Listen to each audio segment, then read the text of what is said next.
সব রাজকুমার সাদা ঘোড়ায় চলে আসে না। কেউ কেউ অন্ধকার চিরে রক্ত মেখে ধ্বংসস্তূপের মাঝখান থেকে তার ভালোবাসাকে ছিনিয়ে আনে। কিছু গল্প ফুলের মতো সুন্দর হয় না, কিছু গল্প রক্ত আর চোখের জলে লিখতে হয়। আমাদের আজকের গল্পটা তেমনই, একটু ভাঙা, একটু ছেঁড়া, আর অনেকখানি কষ্টের, কিন্তু একান্তই আমাদের। গুলশান ২ নম্বরের অভিজাত এলাকা চৌধুরী ভিলা আজ আলোর বন্যায় ভাসছে, কিন্তু বাড়ির পেছনে সার্ভেন্ট কোয়ার্টারের স্যাঁতস্যাঁতে ঘরে অন্য এক চিত্র। উফ, আবার আঙুলটা ফুটো হয়ে গেল। সুইটা আঙুলে ফুটে রক্ত বেরিয়ে এসেছে। ইনায়া দ্রুত মুখের ভেতর আঙুলটা পুড়ে দেয়।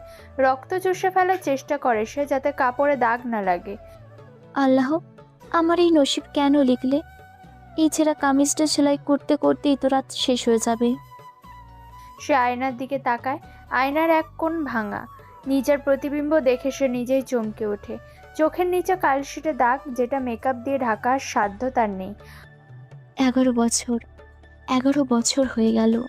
ও বলেছিল ফিরে আসবে, কিন্তু সে ফেরেনি। গরিবের কপালে সুখ সয় না, অপেক্ষা তো বিলাসিতা। সত্যি কি সে আমার কথা ভুলে গেছে? সেও কি আমার মতো অপেক্ষা করছে, নাকি আমি শুধু তার কথা ভেবে চলেছি? হঠাৎ দরজায় ধুম করে লাথি পড়ে। কাঠের পুরনো দরজাটা যেন আর্তনাদ করে ওঠে। ইনায়া শিউরে ওঠে, হাত থেকে সুইটা পড়ে যায়। কিরে মহারানী, দরজা খুলতে এতক্ষণ লাগে কেন? নাকি ভেতরে নাগর পালছিস? রাহাত চৌধুরী টলতে টলতে ঘরে ঢোকে। তার শরীর থেকে দামি হুইস্কি আর উগ্র পারফিউমের গন্ধ ভুরভুর করছে। ইনায়া ভয়ে দেওয়ালের সাথে মিশে যায়। রাহাত ভাইয়া, আমি আমি তো কাপড় সেলাই করছিলাম। গেস্টরা সবাই। চুপ, একদম চুপ। ভাইয়া ডাকবি না আমাকে। তোকে কতবার বলছি আমি তোর ভাইয়া না। তোর মতো রাস্তার মেয়ের ভাই হতে যাব কোন দুঃখে আমি? রাহাত এগিয়ে এসে ইনায়ার ওড়নাটা টান দেয়। ইনায়া দুহাতে নিজের বুক ঢাকার চেষ্টা করে। তার চোখ দিয়ে পানি গড়িয়ে পড়ে। প্লিজ ভাই, এমন করবেন না।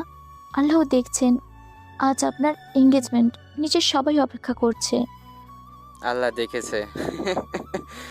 তোর আল্লাহ কি অন্ধ নাকি রে? থাকলে তো তোকে এই নরক থেকে বাঁচাতো। শোন, নিচে গিয়ে ডিংস সাফ করবি, আর ওই মিমিকে বলবি আমার ব্ল্যাক জ্যাকেটটা খুঁজে রাখতে। রাহাত ইনায়ার চুলের মুঠি ধরে তাকে আয়নার সামনে নিয়ে যায়। ইনায়ের গাল আয়নার ভাঙা অংশে ঘষা লাগে। চেহারাটা দেখছিস? যেন মরা পেতনি। একটু পাউডার মেখে যাস, নইলে মেয়ে মানেরা ভয় পাবে। আর শোন, আমার দিকে ওভাবে তাকাবি না, চোখ তুলে নেব একদম। আমি যাচ্ছি, এখনই যাচ্ছি। প্লিজ ছেড়ে দিন। রাহাত তাকে এক ধাক্কায় ফ্লোরে ফেলে দেয়। ইনায়ের কনুই ছিলে যায়। রাহাত হাসতে হাসতে ঘর থেকে বেরিয়ে যায়, যেন কোনো মজার নাটক দেখে বের হলো। মা, তুমি আমাকে সাথে করে কেন নিয়ে গেলে না? এই দেখো, আমি আর পারছি না। ইনায়া উঠে দাঁড়ায়, চোখের পানি মুছে ওড়নাটা ঠিক করে গায়ে জড়ায়। সে জানে কান্না করার সময়টুকু তার নেই। এদিকে চৌধুরী ভিলার মেইন গেটে এখন গাড়ির মেলা। বিএমডাব্লিউ, মার্সিডিজ, অডি, ঢাকার সব নামি দামি ব্যবসায়ীরা এসে জড়ো হয়েছে। রাহাতের বাবা আমজাদ চৌধুরী সবার সাথে হ্যান্ডশেক করছেন। আর মিস্টার খানজে, আসুন আসুন। আবহাওয়াটা একটু বিগড়ে গেল, তবে ভেতরের সব ব্যবস্থা আছে। আপনার ছেলের এঙ্গেজড বলে কথা, না এসে কি পারি? তা রাহাত কোথায়? ও আছে ভেতরে, বন্ধুদের সাথে হয়তো আড্ডা দিচ্ছে। রেহানা, তুমি মিস্টার খানকে ভেতরে নিয়ে যাও। হঠাৎ আকাশের বুক চিরে বিদ্যুৎ চমকায়। বিকট শব্দে বাজ পড়ে কাছে কোথাও। সেই শব্দে রেশ কাটতে না কাটতে গেট দিয়ে পরপর 5টি কালো রঙের রেঞ্জ রোভার গাড়ি প্রবেশ করে।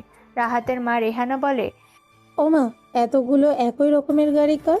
মন্ত্রী তন্ত্রী কেউ আসছে নাকি? আমি তো এমন কাউকে ইনভাইট করিনি। সিকিউরিটি চেক করো তো, কারা এরা? সিকিউরিটি গার্ডরা এগিয়ে যাওয়ার আগেই গাড়িগুলো পর্টি করতে এসে ব্রেক কষে। কালো কাঁচের আড়ালে কিছুই দেখা যাচ্ছে না। বৃষ্টির তোড় বেড়ে গেছে। মাঝখানের গাড়ির দরজা খুলে যায়। স্যার, ছাতাটা ধরবো? লাগবে না। গাড়ি থেকে একজোড়া চকচকে কালো ইতালিয়ান স্যুট পরা পা কাদা মাখা মাটিতে নামে। বৃষ্টির ফোঁটা তার কোটে পড়লেও সেদিকে তার ভ্রুক্ষেপ নেই। সেই হলো এই বাড়ির ছোট ছেলে সাইমান চৌধুরী। চোখে কালো চশমা, মুখে কোনো অভিব্যক্তি নেই। ছেলেটাকে দেখে তো বেশ বড় লোকের ছেলে মনে হচ্ছে। আমাদের কোনো রিলেটিভ? মাম্মাম দেখো না কত হ্যান্ডসাম, হিরোদের মতো লাগছে, কিন্তু চিনি না তো। সাইমন সোজা হেঁটে আমজাদ চৌধুরীর সামনে এসে দাঁড়ায়। তার পেছনে 4জন বডিগার্ড পাহাড়ের মতো দাঁড়িয়ে আছে। আমজাদ একটু ভড়কে যান। এক্সকিউজ মি ইয়াংম্যান, আপনি বোধহয় ভুল ঠিকানা এসেছেন। এটা চৌধুরী ভিলা, এখানে প্রাইভেট পার্টি চলছে। সাইমন কোনো উত্তর দেয় না। সে পকেট থেকে একটা সিগারেট বের করে ঠোঁটে লাগায়। বডিগার্ড লাইটার জ্বালিয়ে দেয়। সাইমন এক বুক ধোঁয়া ছেড়ে আমজাদের মুখের ওপর ফু দেয়। হোয়াট দ্য হেল, বেয়াদব ছেলে, সিকিউরিটি বের করে দাও এদের।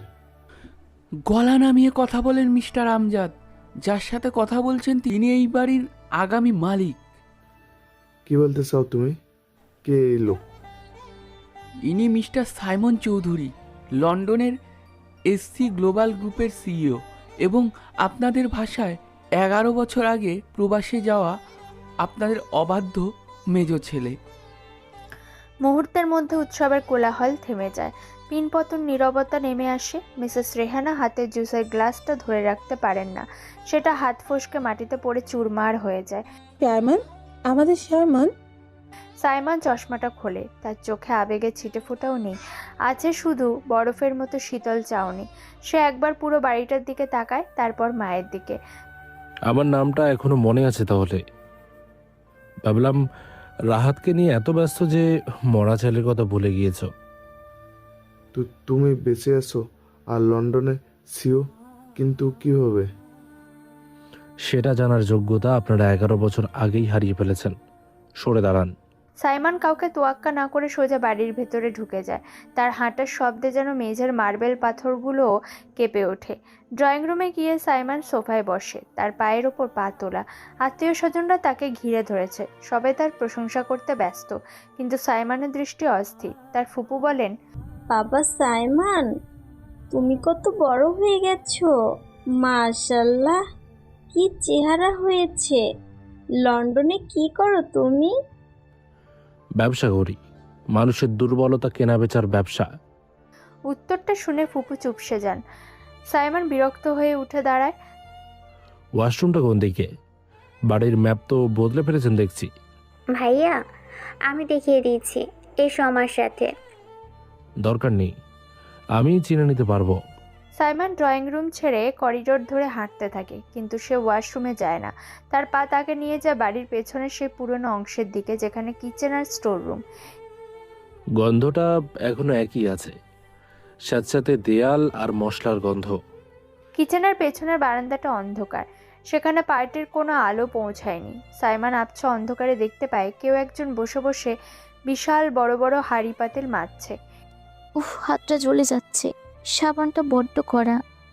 ইনায়া নিজের মনে বিড়বিড় করছে। তার হাতে কাঁচের টুকরো ঢুকে কেটে গেছে কিছুক্ষণ আগে, কিন্তু কাজ থামানোর উপায় নেই। রক্ত চুইয়ে সাবানের ফেনার সাথে মিশে লাল হয়ে যাচ্ছে। লাইট জ্বলে না এখানে? সাইমনের ভারী গলার আওয়াজে ইনায়া চমকে ওঠে। সে তাড়াহুড়ো করে উঠে দাঁড়াতে গিয়ে স্লিপ কাটে, কিন্তু দেওয়াল ধরে সামলে নেয়। কে ওখানে? আমি আমি কাজ করছি তো, ফাঁকি দিচ্ছি না। প্লিজ বেগম সাহেবার কাছে নালিশ করবেন না, আমি মন দিয়ে কাজ করছি। ইনায়ের গলা কাঁপছে। সাইমন ধীর পায়ে এগিয়ে আসে। তার বুটের শব্দ ইনায়ের হৃদস্পন্দন বাড়িয়ে দেয়। সাইমন পকেট থেকে ফোন বের করে ফ্ল্যাশ লাইট জ্বালায়। তোমার হাতে রক্ত কেন? ও কিছু না, কাঁচে লেগেছে একটু, আমি এক্ষুনি পরিষ্কার করে দিচ্ছি। সাইমন আলোটা ইনায়ের মুখের ওপর ফেলে। ইনায়ের চোখ বন্ধ করে ফেলে। সাইমন স্তব্ধ হয়ে যায়। এই সে মুখ যা সে গত 11 বছর ধরে প্রতিটি দুঃস্বপ্নে দেখেছে। ইনায়া। নামটা শুনে ইনায়া চোখ মেলে তাকায়। আলোর তীব্রতায় সে সাইমনকে স্পষ্ট দেখতে পায় না, শুধু তার অবয়বটা বুঝতে পারে। আপনি আপনি আমার নাম জানেন? আপনি কি নতুন ড্রাইভার? ড্রাইভার? হ্যাঁ, আমি তো চালকই, ভাগ্যের চালক। সাইমন নিচু হয়ে বসে। ইনায়ের ভেজা নোংরা হাতটা খপ করে ধরে ফেলে। ইনায়া হাত ছাড়িয়ে নেওয়ার চেষ্টা করে। ছাড়ুন, কি করছেন? কেউ দেখে ফেললে আমাকে মেরে ফেলবে, আমার হাত নোংরা। চুপ, একদম নড়বে না। সাইমনের ধমকে ইনায়া জমে যায়। সাইমন তার দামি সিল্কের রুমাল বের করে ইনায়ের আঙুলের রক্ত মুছতে থাকে। তার স্পর্শে একটা অদ্ভুত অধিকার বোধ। এত নরম হাত, এই হাত দিয়ে তো ফুল ছোঁয়ার কথা। এটো বাসন মাজার জন্য নয়। আপনি কি কেন এমন করছেন? 11 বছর আগে কেউ একজন আমাকে লুকিয়ে বিস্কুট এনে দিত, মনে আছে? ইনায়া শ্বাস বন্ধ করে ফেলে, তার চোখের মনি স্থির হয়ে যায়, স্মৃতিগুলো ঝড়ের বেগে ফিরে আসে। ছোট সাহেব মানে সাইমন ভাইয়া? ফিরে এসেছি। পাখি আর কাঁদবে না বলেছিলাম না? সাইমন ইনায়ার চিবুক ধরে তার মুখটা ওপরে তোলে। গালের ওপর রাহাতের চড় আর পুরনো অনেক দাগ সাইমনের চোখে পড়ে। সাইমনের চোয়াল শক্ত হয়ে যায়, দাঁতে দাঁত ঘষার শব্দ হয়। কি করেছে এটা? কে গায়ে হাত তুলেছে তোমার? কেউ না, আমি পড়ে গিয়েছিলাম। আপনি যান ভাইয়া, রাহাত ভাইয়া দেখলে খুব অশান্তি হবে। রাহাত? ও আচ্ছা, আজ থেকে অশান্তি হবে ইনায়া, কিন্তু সেটা ওদের জন্য, তোমার জন্য না। সাইমন ইনায়ের ভেজা শাড়ির আঁচলটা ঠিক করে দেয়। তার আঙুল ইনায়ের কাঁধ স্পর্শ করতে ইনায়ের শরীরে বিদ্যুৎ খেলে যায়। সাইমনের চোখে তখন কামনার চেয়ে বেশি ছিল হাহাকার আর প্রতিশোধের আগুন। আজ রাতে তুমি আর কোনো কাজ করবে না, যাও ঘরে যাও। কিন্তু ডিনার? আমি যা বললাম সেটা আদেশ, যাও। সাইমন এমনভাবে তাকায় যে ইনায়া আর না করার সাহস পায় না। সে কাঁপতে কাঁপতে অন্ধকারের দিকে মিলিয়ে যায়। সাইমন তার রক্তমাখা রুমালটার দিকে তাকিয়ে পকেটে রেখে দেয়। রাত 10টা। বিশাল ডাইনিং টেবিলে নানা পদের খাবার সাজানো, বিরিয়ানি, রোস্ট, কাবাব গন্ধে মম করছে। সবাই খেতে বসেছে। আমজাদ চৌধুরী হেড চেয়ারে বসতে যাবেন, এমন সময় সাইমন এসে সেই চেয়ার টেনে বসে পড়ে। সাইমন, এটা আমার জায়গা ছিল, এখন আমি বসলাম। গেস্ট হিসেবেই না হয় মেনে নিলেন। আমজাদ অপমানে লাল হয়ে পাশের চেয়ারে বসেন। রাহাত উল্টো দিকে বসে সাইমনকে কটমট করে দেখছে। তুই এখানে কি করছিস? লন্ডনে কি ভিক্ষা করতে নাকি যে এখন সম্পত্তির লোভে ফিরে এসেছিস? মুখ সামলে কথা বলো রাহাত। আমি যা দান করতে পারি তা কেনার সামর্থ্য তোর 7 জন্মের নেই। তোরা থামবি? খাওয়ার সময় ঝগড়া করিস না। সাইমন, তুই চিকেন নিবি না মাটন? আমি কিছুই নেব না, আমার একটা প্রশ্নের উত্তর চাই। সাইমন প্লেটের ওপর চামচ দিয়ে টোকা দিতে থাকে। শব্দটা অস্বস্তিকর। তোমাদের বাড়িতে কাজের লোকের কি খুব অভাব? না বাবা, কেন? ড্রাইভার, মালি বুয়া সবই তো আছে। তাহলে ওই মেয়েটা ইনায়া, ও কেন কাজের লোকের মতো আচরণ করছে? ওকে তো টেবিলে দেখছি না। মিমি মুখ বাঁকিয়ে হাসে। ও, ওই বস্তির মেয়েটার কথা বলছো? ও তো আমাদের দয়ায় বেঁচে আছে। ও আমাদের সাথে টেবিলে বসবে কেন? আর ইউ ক্রেজি ভাইয়া? ও একটা প্যারাসাইট, বাপের পরিচয় নেই, মায়ের ঠিক নেই। ওকে কাজের লোক বলবো না তো কি মহারানী ভিক্টোরিয়া বলবো? সাইমনের হাত মুষ্টিবদ্ধ হয়ে যায়। সে হাতে থাকা স্টিলের চামচটা সজোরে তার চীনামাটির প্লেটের ওপর মারে। ঝনঝন শব্দে প্লেটটা ভেঙে দুটুকরো হয়ে যায়। খাবারের টুকরো ছিটিয়ে পড়ে টেবিলে। সবাই চমকে ওঠে। সাইমন, এটা কেমন অসভ্যতা? অসভ্যতা আপনারা করেছেন। একটা এতিম মেয়ের সাথে জানোয়ারের মতো ব্যবহার করেছেন বছরের পর বছর ধরে। তুই ওর জন্য আমাদের সাথে খারাপ ব্যবহার করছিস। ও তোকে কি জাদু করেছে? জাদু না মা, ও আমাকে মানুষ মনে রেখেছিল যখন তোমরা আমাকে আবর্জনা ভেবে ফেলে দিয়েছিলে। সাইমন উঠে দাঁড়ায়। তার ছায়া টেবিলের ওপর দীর্ঘ হয়ে পড়ে। সে রাহাতের দিকে আঙুল তোলে। আগামীকাল থেকে ইনায়া আমার বিয়ে হিসেবে থাকবে, আর ওর ঘর আমার ঘরের পাশেই হবে। সার্ভেন্ট কোয়ার্টারে আর এক মুহূর্ত থাকবে না। সম্ভব, এই বাড়িতে এসব নোংরামি চলবে না। তুই ওকে তোর রক্ষিতা বানিয়ে রাখতে চাস? রাহাতের কথা শেষ হওয়ার আগেই সাইমন টেবিলের ওপর রাখা পানির জগটা ছুঁড়ে মারে রাহাতের দিকে। রাহাত কোনো মতে মাথা সরিয়ে রক্ষা পায়। জগটা পেছনের দেয়ালে লেগে চূর্ণ বিচূর্ণ হয়। আর একটা বাজে শব্দ যদি তোর মুখ দিয়ে বের হয়, আমি তো জিভ টেনে ছিঁড়ে ফেলবো রাহাত। এটা আমার ওয়ার্নিং না, এটা আমার প্রমিস। সাইমন টেবিল ছেড়ে বেরিয়ে যায়। যাওয়ার আগে সে আমজাদের দিকে তাকায়। কাল সকালে আমার উকিল আসবে, এই বাড়ির সব পেপারস রেডি রাখবেন। শুভরাত্রি। সাইমন চলে যাওয়ার পর ডাইনিং রুমে মৃত্যুর নীরবতা। রাহাত রাগে কাঁপছে। কিন্তু সাইমনের চোখের ওই খুনি দৃষ্টি তাকেও ভেতরে ভেতরে ভয় পাইয়ে দিয়েছে। বাইরে বৃষ্টির শব্দ আরও বাড়ে, যেন এক মহাপ্রলয়ের ইঙ্গিত দিচ্ছে। ছোট করে পরিচয় পর্বটা সেরে ফেলে। এই হলো আমাদের আজকের গল্পের নায়ক সাইমন, যে আজ থেকে 11 বছর আগে বাড়ি ছেড়েছিল। তার কারণ গল্পে জুড়ে থাকলে জানতেই পারবেন। আর নায়িকা ইনায়া এই বাড়িতে আছে কাজের মেয়ের মতো। এর কারণটাও গল্পে জুড়ে থাকলে বুঝতে পারবেন। পরদিন সকাল 10টা। চৌধুরী ভিলা দোতলা দক্ষিণ কোণের ঘরটা গত 48 ঘন্টায় আমূল বদলে গেছে। সাইমনের নির্দেশে পুরো ইন্টেরিয়ার পাল্টে ফেলা হয়েছে। ঘরের দেওয়াল এখন গাঢ় ছাই রঙের, পর্দাগুলো কালো ভেলভেটের। ঘরে ঢুকলেই মনে হয় কোনো এক রহস্যময় গুহায় প্রবেশ করা হলো। আল্লাহ, আমার হাত কাঁপছে কেন? উনি কেন ডেকেছেন আমাকে?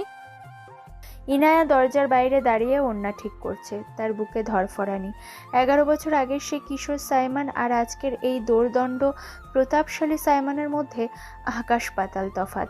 তবুও কাল রাতে যখন সে রক্ত মুছে দিচ্ছিল, ইনায়ার মনে হয়েছিল তার সে পুরনো আশ্রয়দাতা ফিরে এসেছে। আসতে পারি? ভেতর থেকে কোনো উত্তর আসে না। ইনায়া ভয়ে ভয়ে দরজা ঠেলে ভেতরে ঢোকে। এসির ঠান্ডা বাতাসে তার শরীর শিউরে ওঠে। ঘরটা নীরব। হঠাৎ বাথরুমে দরজা খোলার শব্দ হয়। তোমাকে সময় জ্ঞান শেখাতে হবে ইনায়া। ইনায়া চমকে তাকায়। সাইমন সাবান নিয়ে সবেমাত্র বেরিয়েছে। তার পরনে শুধুই একটা সাদা তোয়ালে কোমরে জড়ানো। চুল থেকে টপ টপ করে পানি ঝরছে। তার সিক্স প্যাক বডি আর চওড়া কাঁধ দেখে ইনায়ার সাথে সাথে চোখ নামিয়ে নেয়। কিন্তু এক ঝলকে সে দেখেছে সাইমনের বুকে ডান দিকে একটা পুরনো গভীর কাটা দাগ। আমি আমি তো ঠিক সময়ে। আমার দিকে তাকাও। ফ্লোরের টাইলসে কোনো নকশা আঁকা নেই যে ওদিকে তাকিয়ে আছো। সাইমন ধীর পায়ে এগিয়ে আসে। ইনায়া পিছিয়ে যেতে থাকে। পিঠটা দেওয়ালে ঠেকে যায়। পালানোর আর পথ নেই। সাইমন এসে তার 2 হাত ইনায়ার মাথার দুপাশে দেয়ালে রাখে। ইনায়াকে পুরোপুরি লক করে ফেলে সে। আপনি আপনি জামা পরেননি? আমি পরে আসবো। কোথায় যাবে বালি? এই বাড়িতে পালানোর কোনো পথ নেই কেনা, শুধু আমার ঘর ছাড়া। সাইমন ঝুঁকে আসে। তার ভেজা চুল থেকে এক ফোঁটা ঠান্ডা পানি ইনায়ার ঘাড়ের ওপর পড়ে। ইনায়া কেঁপে ওঠে। সাইমনের শরীরের দামি বডি ওয়াশ আর পৌরুষদীপ্ত ঘ্রাণ ইনায়াকে আচ্ছন্ন করে ফেলে। বুকের এই দাগটা দেখছো? 11 বছর আগে যেদিন বাবা আমাকে বাড়ি থেকে বের করে দিয়েছিল, গেটের শিকের সাথে ধাক্কা লেগে এটা হয়েছিল। তখন কেউ এগিয়ে আসেনি, শুধু তুমি দৌড়ে এসেছিলে। আমার মনে আছে, আমি আমার ওড়না ছিঁড়ে বেঁধে দিয়েছিলাম। ইনায়া সাহস করে সাইমনের চোখের দিকে তাকায়। সেখানে এখন আর কোনো চশমা নেই। আছে গভীর এক মায়া, যা শুধু ইনায়ের জন্যই। সাইমন তার ডান হাতটা ইনায়ের গালের ওপর রাখে। সেদিন তুমি কেঁদেছিলে। তোমার চোখের পানি আমার এই ক্ষতের ওপর পড়েছিল। জানোই না, লন্ডনের বরফেও আমার এই জ্বালা কমেনি, একমাত্র তোমার ছোঁয়াই। ভাইয়া। শ্শ্, ওই নামে ডাকবে না। আমি এখন আর তোমার ভাইয়া না। আমি তোমার মালিক, তোমার বর্তমান, তোমার ভবিষ্যৎ। সাইমন ইনায়ার কানের কাছে মুখ নিয়ে যায়। তার গরম নিঃশ্বাস ইনায়ার কানে লাগে। ইনায়ার মনে হয় তার পায়ের নিচের মাটি সরে যাচ্ছে। অদ্ভুত এক ভালো লাগা আর ভয়ের মিশ্রণ। এখন থেকে তোমার প্রতিটি চোখের জলের হিসেব আমি নেব। যদি কেউ তোমাকে কাঁদায়, আমি তার দুনিয়া অন্ধকার করে দেব। কিন্তু তার বিনিময়ে তোমাকে আমার হতে হবে, শুধুই আমার। রাজি? আমি তো আপনারই ছিলাম সব সময়। ইনায়ের মুখ ফসকে কথাটা বেরিয়ে যায়। সাইমন থমকে যায়। সে ইনায়ের চোখের কোণে জমে থাকা পানিটা ঠোঁট দিয়ে আলতো করে ছুঁয়ে দেয়। তৈরি থেকো, আজ বিকেলে অফিসে যাবে আমার সাথে। অফিসে? কিন্তু আমি তো কিছু জানি না। আর আমার কাপড়? বিছানার উপর প্যাকেটটা দেখো, ওটা পরে তৈরি হবে। আর শোনো, চুল বাঁধবে না, তোমার খোলা চুল আমার পছন্দ। সাইমন সরে দাঁড়ায়। ইনায়া দৌড়ে ঘর থেকে বের হতে চায়, কিন্তু দরজার কাছে গিয়ে সে একবার পেছনে ফেরে। সাইমন তখনও তার দিকেই তাকিয়ে আছে। ইনায়ার মনে হলো এই খাঁচায় বন্দি হওয়াটা হয়তো মুক্তির চেয়েও বেশি আনন্দের। বিকেল 4টে। সাইমন জরুরি কাজে গুলশান অ্যাভিনিউতে তার নতুন কেনা কর্পোরেট অফিসে চলে গেছে। গাড়ি পাঠিয়ে দিয়েছে ইনায়াকে পিক করার জন্য। ইনায়া সাইমনের দেওয়া হালকা নীল রঙের একটা সালোয়ার কামিজ পরে নিচে নামছে। তাকে আজ অন্যরকম সুন্দর লাগছে। বাহ বাহ, ময়লা আবর্জনা ধুয়ে মুছে তো একেবারে চকচক করছে। রাহাত সোফায় বসে ফোন টিপছিল। ইনায়াকে দেখে সে উঠে দাঁড়ায়। ইনায়া তাকে পাশ কাটিয়ে যেতে চায়।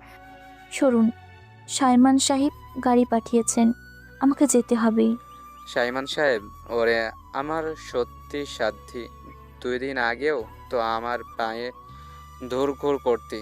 বড় লোক ভাই পেয়ে খুব ডানা গজিয়েছে, তাই না? ছি, মুখ সামলে কথা বলবেন, উনি আপনার ছোট ভাই। ভাই, ও একটা জারজ, আর তুই তুই হলি ওর খেলার পুতুল। রাহাত খপ করে ইনায়ার চুল ধরে ফেলে। ইনায়া যন্ত্রণায় কুঁকিয়ে ওঠে। ছাড়ুন, আমার লাগছে, আল্লাহ আমাকে বাঁচান। আল্লাহকে ডাকছিস না? এই বাড়িতে আমি সব। রাহাত ইনায়াকে এক ধাক্কায় মার্বেল ফ্লোরের উপর ফেলে দেয়। ইনায়ার হাতের ব্যাগটা ছিটকে পড়ে যায়। রাহাত এগিয়ে গিয়ে ইনায়ের পেটে লাথি মারতে উদ্যত হয়। না না, প্লিজ। ঠিক সেই মুহূর্তে মেইন গেটে গাড়ির হর্ন বাজে না, শুধু টায়ারের ঘষটানোর শব্দ হয়। সাইমন নিজে ড্রাইভ করে ফিরে এসেছে ফাইল নিতে। সে গাড়ি থেকে নেমেই শুনতে পায় ইনায়ার চিৎকার। ইনায়া, সাইমন ঝড়ের বেগে ঘরে ঢোকে। দৃশ্যটা দেখে সে দরজার কাছে দাঁড়িয়ে পড়ে। ইনায়া ফ্লোরে পড়ে কাঁপছে, আর রাহাত তার ওপর ঝুঁকে আছে। সাইমনের উপস্থিতি টের পেয়ে রাহাত সোজা হয়ে দাঁড়ায়। ও, তুই এসেছিস? তোর এই দাসীটা খুব বার বাইরেছে। সাইমন কোনো কথা বলে না, তার মুখ ভাবলেশীন। সে ধীর পায়ে ভেতরে আসে। ইনায়া সাইমনকে দেখে ফুপিয়ে কেঁদে ওঠে। হামাগুড়ি দিয়ে সাইমনের পায়ের কাছে চলে আসে। আমাকে নিয়ে চলুন, আমি এখানে থাকবো না।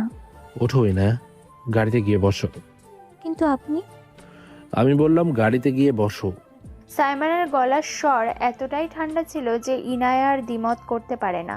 সে খুঁড়িয়ে খুঁড়িয়ে বাইরে চলে যায়। সাইমন এবার রাহাতের দিকে তাকায়। রাহাত একটু ভয়ে পিছিয়ে যায়। কি মারবি আমাকে? মার, বাবা কিন্তু ওপরেই আছে। তোকে মারলে আমার হাত নোংরা হবে রাত। আমি তোকে একেবারে মারবো না, আমি তোকে তিলে তিলে মারবো, শুধু অপেক্ষা কর। সাইমন নিজের গলার টাইটা ঢিলা করতে করতে রাহাতের খুব কাছে এগিয়ে যায়। আজকের তারিখটা মনে রাখিস। আজ তুই শেষবারের মতো নিজের পায়ে শক্ত হয়ে দাঁড়িয়েছিস। মানে সময় হলে বুঝবি। আর হ্যাঁ, ইনায়ার গায়ে যদি আর একটা ধূলিকণাও লাগে, আমি তো চামড়া দিয়ে এই বাড়ির কার্পেট বানাবো। সাইমন ঘুরে চলে যায়। রাহাত ঘামতে থাকে। সাইমনের এই নীরবতা তাকে চিৎকার চেঁচামেচির চেয়েও বেশি ভয় পাইয়ে দিয়েছে। সন্ধ্যা 7টা। এসসি গ্লোবালের কনফারেন্স রুম। বিশাল ওভাল টেবিলের একপাশে আমজাদ চৌধুরী এবং তার উকিল বসে আছেন, অন্য পাশে সাইমন। সাইমনের ঠিক পাশের চেয়ারে ইনায়া বসে আছে। সে খুব অস্বস্তিতে আছে, কারণ আমজাদ চৌধুরী বারবার তার দিকে ঘৃণার দৃষ্টিতে তাকাচ্ছেন। সাইমন, এই মেয়েটা এখানে কেন? এটা বিজনেস মিটিং, বাড়ির জি চাকরদের এখানে জায়গা নেই। মিস্টার আমজাদ, শব্দ চয়ন ঠিক রাখুন। ও আমার পিএ, আমার প্রতিটি সিগনেচারের সাক্ষী ও থাকবে। আমি বাইরে গিয়ে বসি। চুপচাপ বসো, পানি খাও। সাইমন নিজের গ্লাসটা ইনায়ার দিকে ঠেলে দেয়। ইনায়া কাঁপতে কাঁপতে গ্লাসটা ধরে। এবার বলুন, চৌধুরী টেক্সটাইলস তো এখন দেউলিয়া। ব্যাংক লোন শোধ করার মুরদ আপনাদের নেই। আমি কোম্পানিটা কিনতে পারি। কিনতে পারো মানে? তুমি আমার ছেলে, তুমি তো বাবাকে সাহায্য করবে। ব্যবসা আর সম্পর্ক আমি একসাথে গুলিয়ে ফেলি না। আমি কিনবো, কিন্তু আমার দুটো শর্ত আছে। কি সত্য স্যার? এক, গুলশান চৌধুরীর ভিড়ার সম্পূর্ণ মালিকানা আজকে আমার নামে লিখে দিতে হবে। আর 2, সাইমন পকেট থেকে একটা স্ট্যাম্প পেপার বের করে টেবিলের উপর ছুঁড়ে দেয়। এনার লিগ্যাল গার্জিয়ান আমি হব। ওর 18 বছর বয়স থেকে আজ পর্যন্ত আপনারা ওর নামে যত ভুয়া ব্যাংক অ্যাকাউন্ট খুলে টাকা পাচার করেছেন সব আমি জানি। আপনারা সাইন করবেন যে ইনায়ার ভালো মন্দ সবকিছুর দায়ভার এখন থেকে আমার। তুমি কি পাগল হয়েছো? বাড়ির দলিল তো দেবই না। আর এই মেয়েটা গার্জিয়ান তুমি কেন হবে? ও তো আমাদের আশ্রিতা। আশ্রিতা? আপনারা তো ওকে কৃতদাসীর চেয়েও অধম করে রেখেছেন। আর বাড়ির দলিল না দিলে কাল সকালেই ব্যাংক আপনাদের রাস্তায় নামাবে। তখন কিন্তু এই আশ্রিতার দশা হবে আপনাদের। আমজাদ চৌধুরীর আগে কাঁপতে থাকেন। তিনি বুঝতে পারছেন সাইমন তাকে কোণঠাসা করে ফেলেছে। ঠিক আছে, আমি সাইন করব, কিন্তু মনে রাখো সাইমন, তুমি রক্তের টান অস্বীকার করছো। রক্তের টান? যেদিন আমাকে চোর অপবাদ দিয়ে বের করেছিলেন সেদিন কোথায় ছিল রক্তের টান? আমজাদ সাইন করতে বাধ্য হন। সাইন শেষ হওয়ার পর সাইমন সবার সামনে ইনায়ের হাতটা নিজের হাতের মুঠে শক্ত করে ধরে টেবিলের ওপর রাখে। সবাই দেখছেন। দেখুক, সবাইকে বুঝিয়ে দেওয়া দরকার যে তুমি এখন আর চৌধুরী পরিবারের দয়ার পাত্রী নও, তুমি সাইমান চৌধুরীর অধিকার। ইনায়ের সামনের দিকে তাকায়।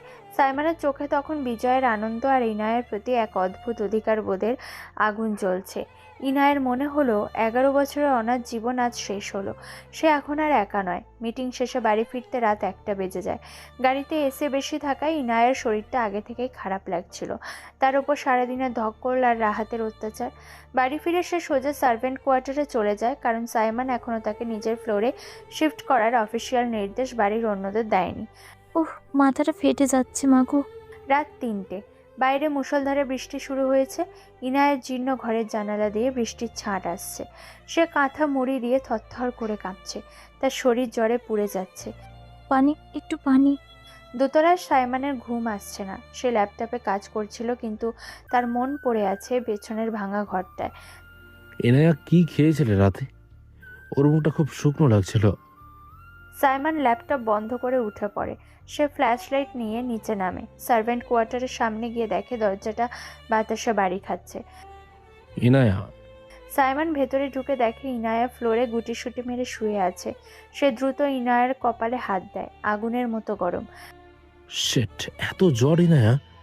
তাকাও আমার দিকে। আমি চুরি করিনি, বিশ্বাস করুন। আমি বিস্কুট নেইনি। জ্বরের ঘোরে ইনায়া প্রলাপ বকছে। সে 11 বছরের আগের সেই অপবাদের কথা বলছে, যার জন্য সাইমনকে চলে যেতে হয়েছিল। সাইমনের বুকটা মোচড় দিয়ে ওঠে। আমি জানি তুমি নাওনি, আমি জানি পাখি। সাইমন আর দেরি করে না। সে ইনায়াকে পাজাকোলা করে কোলে তুলে নেয়। ইনায়া অবচেতনভাবে সাইমনের শার্ট খামচে ধরে। আমাকে বাঁচান, ওরা আমাকে মেরে ফেলবে। রাহাত ভাইয়া, আমি আছি, কেউ তোমাকে ছবে না। আমি তোমাকে জাহান্নাম থেকেও ছিনিয়ে আনবো। সাইমন তাকে কোলে করে মেইন বিল্ডিংয়ে নিয়ে আসে। দারোয়ান আর কাজের লোকেরা অবাক হয়ে দেখে, কিন্তু সাইমনের রুদ্রমূর্তি দেখে কেউ কিছু বলার সাহস পায় না। সাইমন তাকে সোজা নিজের বেডরুমে নিয়ে আসে এবং নিজের বিশাল বিছানায় শুইয়ে দেয়। ডাক্তারকে ফোন করতে হবে। না, এত রাতে আসতে দেরি করবে। সাইমন নিজেই ফার্স্ট এইড বক্স বের করে। সে ইনায়ার ভেজা কাপড় বদলাতে পারে না, তাই নিজের একটা শুকনো টি শার্ট ইনায়ার গায়ের ওপর আলতো করে জড়িয়ে দেয়। তারপর বাটি ভর্তি পানি আর তোয়ালে নিয়ে ইনায়ার পাশে বসে। যাবেন না, প্লিজ যাবেন না। কোথাও যাচ্ছি না, তোমার হাত ধরে বসে আছি। সাইমন সারা রাত ইনায়ার কপালে জলপট্টি দেয়। ইনায়া যখনই কেঁপে ওঠে, সাইমন তাকে বুকে জড়িয়ে ধরে শান্ত করে। ভোরের আলো যখন জানলায় এসে পড়ে, ইনায়ার জ্বর কিছুটা কমেছে। সে শান্ত হয়ে ঘুমোচ্ছে সাইমনের হাত ধরে। তোমার এই শীর্ণ শরীরের প্রতিটি ক্ষতের বদলা নেব আমি না। যারা তোমাকে এই অবস্থায় এনেছে তাদের আমি ভিক্ষার থালা হাতে রাস্তায় নামাবো। এটা সাইমন চৌধুরীর প্রতিজ্ঞা। সাইমন ইনায়ার কপালে একটা দীর্ঘ চুমু খায়। ইনায়া ঘুমের মধ্যে একটু নড়ে চড়ে সাইমনের হাতের ওপর গাল রাখে। এই দৃশ্যটা বলে দেয় তাদের সম্পর্কটা শুধু মালিক আর দাসীর নয়, এটা আত্মার বাঁধন, যা 11 বছর ধরে সুপ্ত ছিল। এভাবেই কিছুদিন কেটে যায়। সাইমনের যত্নে ইনায়া সুস্থ হয়ে ওঠে। একদিন রাত তখন 9:30। গুলশানের চৌধুরী ভিলার রুফটপ গার্ডেনটা যেন এক টুকরো ডিস্কো ক্লাব হয়ে উঠেছে। ডিজে মিউজিকের বিটে বিটে কোমর দোলাচ্ছে ঢাকার এক ঝাঁক তরুণ তরুণী। এক পাশে বার কাউন্টার, অন্য পাশে বুফে। সাইমন এক কোণে দাঁড়িয়ে আছে, তার হাতে ব্ল্যাক কফির মগ। তাকে ঘিরে ধরেছে জাপানিজ টেক্সটাইল কোম্পানির 2জন প্রতিনিধি। মিস্টার টাকাহাশি, আমাদের প্রোডাকশন ক্যাপাসিটি নিয়ে আপনার চিন্তা করার কোনো কারণ নেই। আগামী কোয়ার্টারে আমরা শিপমেন্ট ডাবল করছি। মিস্টার চৌধুরী, আপনার কনফিডেন্স দেখে ভালো লাগলো, কিন্তু পলিটেকনিক্যাল স্টেবিলিটি। পলিটিক্স ব্যবসার বাইরে থাকবে। আমার ফ্যাক্টরিতে ওসবের স্থান নেই। এক্সকিউজ মি, একটা কল আসছে। সাইমন পকেট থেকে ফোন বের করে একটু সাইডে সরে যায়। তার চোখ বারবার ঘুরছে ইনায়ার দিকে, যাকে সে একটু আগে জুসের কাউন্টারের পাশে দাঁড় করিয়ে রেখে এসেছিল, কিন্তু ভিড়ের কারণে তাকে দেখা যাচ্ছে না। অন্যদিকে মিমি আর মিসেস রেহানা রেলিং ঘেঁষে দাঁড়িয়ে ফিসফিস করে কথা বলছেন। মাম্মা, তুমি কি শিওর এটা? কাজ করবে? ভাইয়া যদি টের পাই? তোর ভাই এখন ব্যবসার নেশায় বুঁদ হয়ে আছে। আর তাছাড়া ভিড়ের মধ্যে কে কাকে ড্রিঙ্কস দিল এটা প্রমাণ করা যাবে না। তুই কাজটা করেছিস। হ্যাঁ, অরেঞ্জ জুসের মধ্যে পুরো প্যাকেটটা মিশিয়ে দিয়েছি। ওটা খেলে হাতিও অজ্ঞান হয়ে যাবে। ওই দেখো, ও বোকার মতো ওখানেই দাঁড়িয়ে আছে। ইনায়া সাইমনের কথা মতো জুসের কাউন্টারের পাশে দাঁড়িয়েছিল। তার পরনে সাইমনের দেওয়া অফ হোয়াইট মসলিন শাড়ি, কানে ছোট হীরার দুল। তাকে আজ অদ্ভুত সুন্দর লাগছে, কিন্তু তার চোখে মুখে আতঙ্ক। সে বারবার শাড়ি ঠিক করছে। মিমি মিষ্টি একটা হাসি দিয়ে ইনায়ের কাছে এগিয়ে যায়। কী রে ইনায়া, তুই এখনও খালি মুখে দাঁড়িয়ে আছিস? গেস্টরা কী ভাববে বলতো?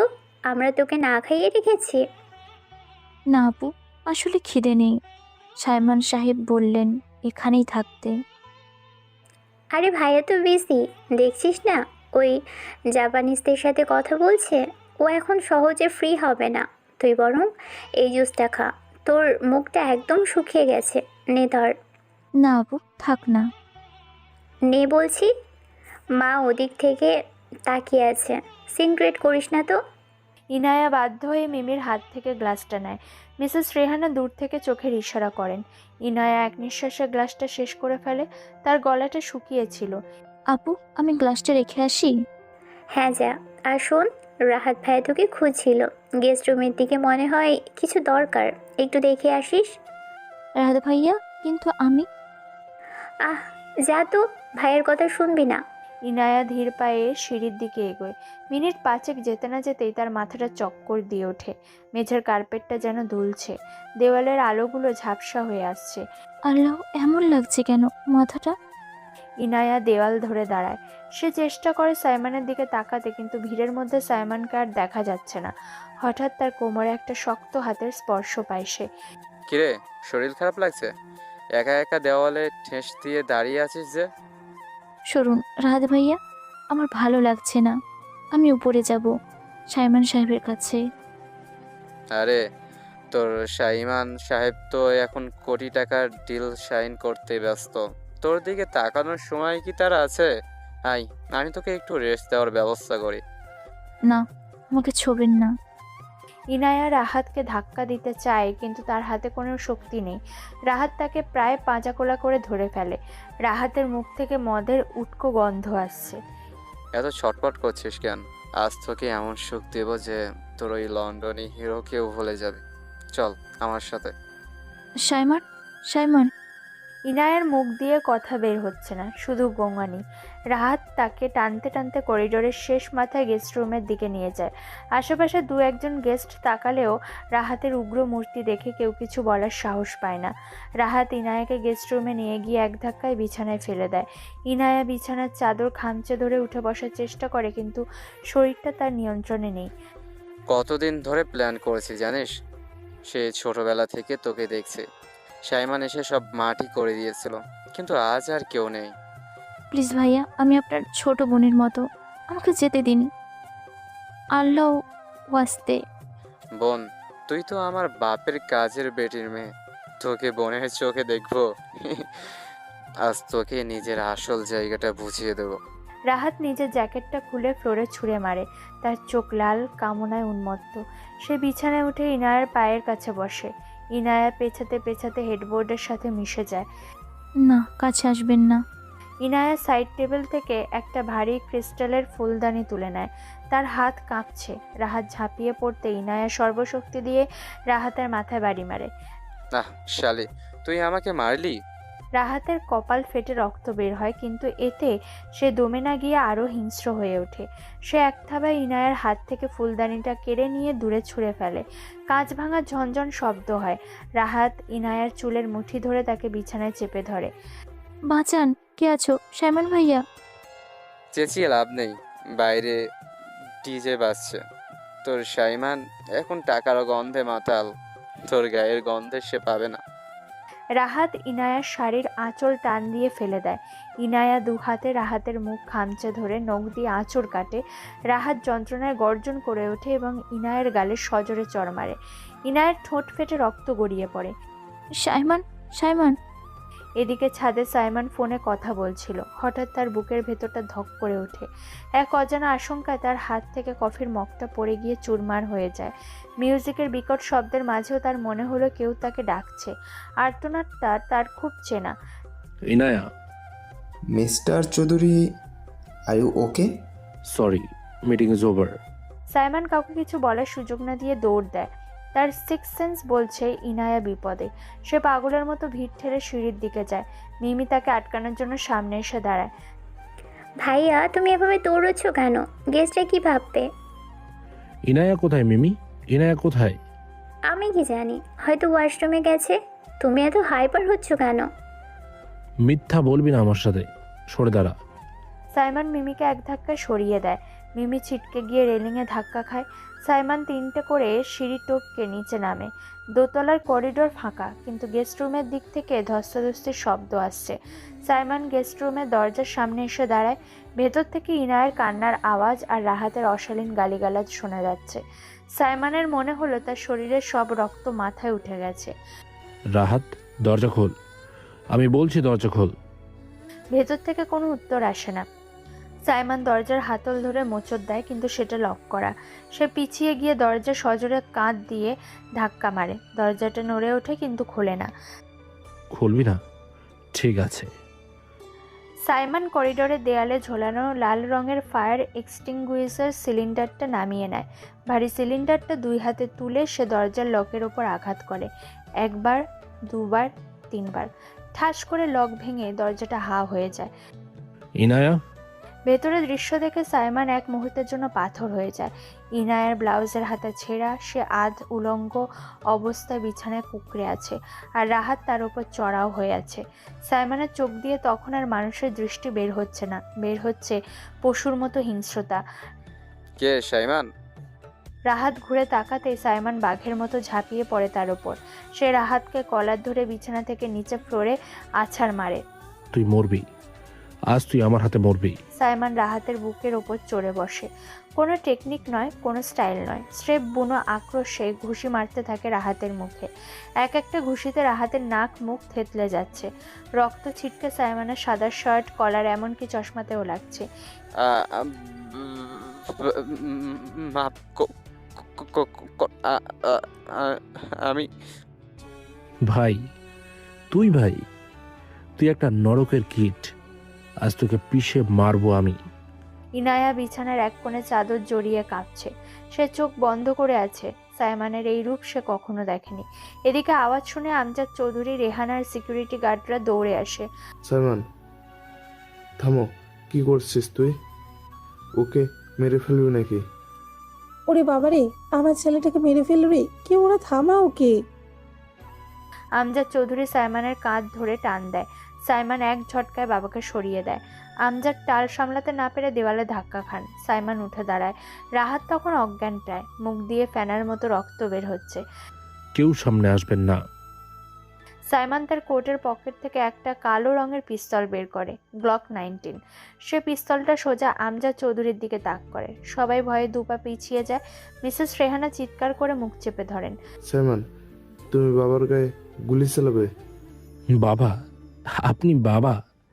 নিজের বড় ছেলে যখন একটা মেয়ের ইজ্জত নিচ্ছিল, তখন কোথায় ছিল আপনাদের পিতৃত্ব?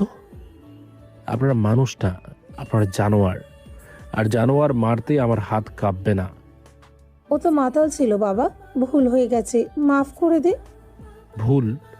এটাকে ভুল বলে?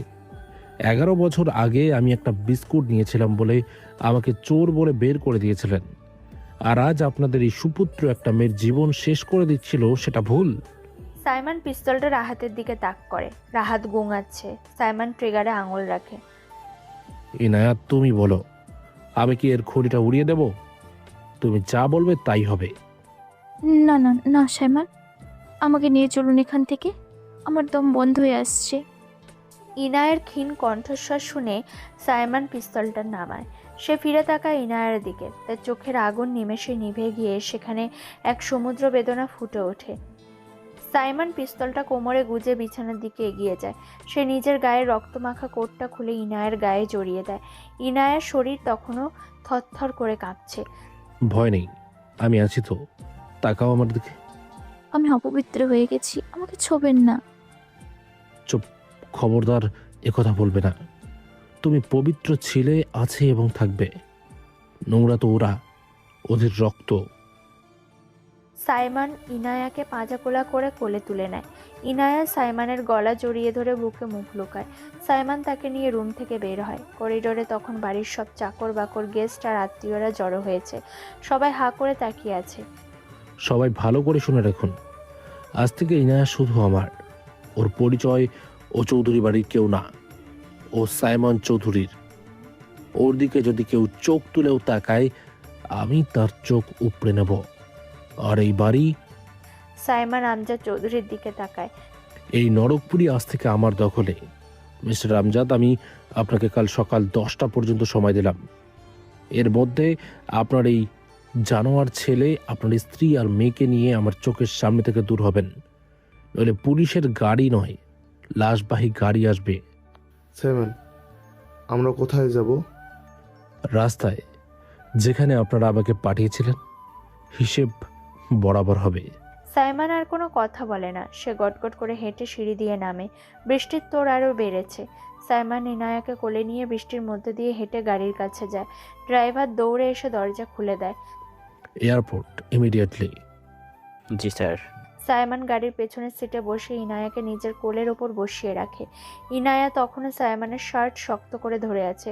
সাইমন টিস্যু দিয়ে ইনায়ার ঠোঁটের রক্ত মুছে দেয়। সবশেষ এটা, আর কোনো ভয় নেই।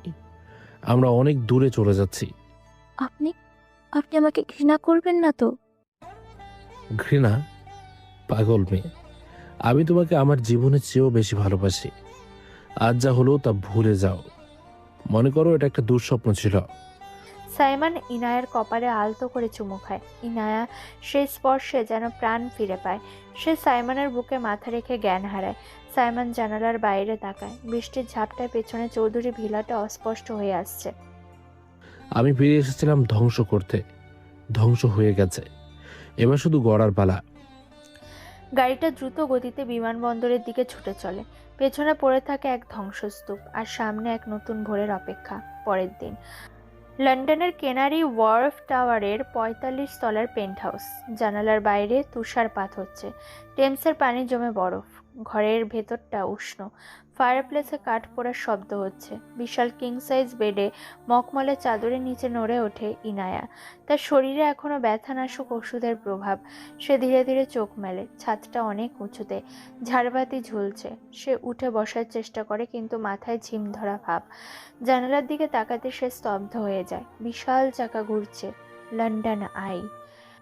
এটা কোথায়? আমি কি মারা গেছি? জান্নাত কি এত সুন্দর হয়? কিন্তু জান্নাতে তো শরীরে ব্যথা থাকার কথা না। আমার শরীরে ব্যথা করছে কেন? সে নিজের হাতের দিকে তাকায়। হাতে ক্যানুলা খোলার টেপ লাগানো। বিছানার পাশে রাখা পানির জগটা দেখে সে বুঝতে পারে এটা দুনিয়া। ভয়ে তার গলা শুকিয়ে আসে। দরজা খুলে যায়। হাতে ধোঁয়া ওঠা স্যুপের বাটি নিয়ে প্রবেশ করে সাইমন। তার পরনে কালো হাইনেক সোয়েটার আর গ্রে ট্রাউজার। তাকে দেখে ইনায়া এক লাফে বিছানার এক কোণে সরে যায়। বালিশটা বুকে চেপে ধরে সে। Good morning. যদিও দুপুর গড়িয়ে গেছে, শরীর কেমন লাগছে এখন? ব্যথাটা কি একটু কমেছে? আপনি, আমরা কোথায়? আমাকে প্লিজ মারবেন না। আমি আর কোনো ভুল করব না। আমি কথা দিচ্ছি, আমি সব কাজ করে দেব। আমাকে শুধু। ইনায়া, আমার দিকে তাকাও, আমার চোখের দিকে তাকাও। এটা চৌধুরী ভিলা নয়। ওই দেওয়ালগুলো এখানে নেই। এটা লন্ডন। তুমি আমার কাছে আছো। লন্ডন? কিন্তু আমার তো পাসপোর্ট নেই। পুলিশ ধরবে না? আমি শুনেছি বিদেশে পাসপোর্ট ছাড়া আসলে জেলে ভরে দেয়। আমাকে কি জেলে নিয়ে যাবে? জেলে?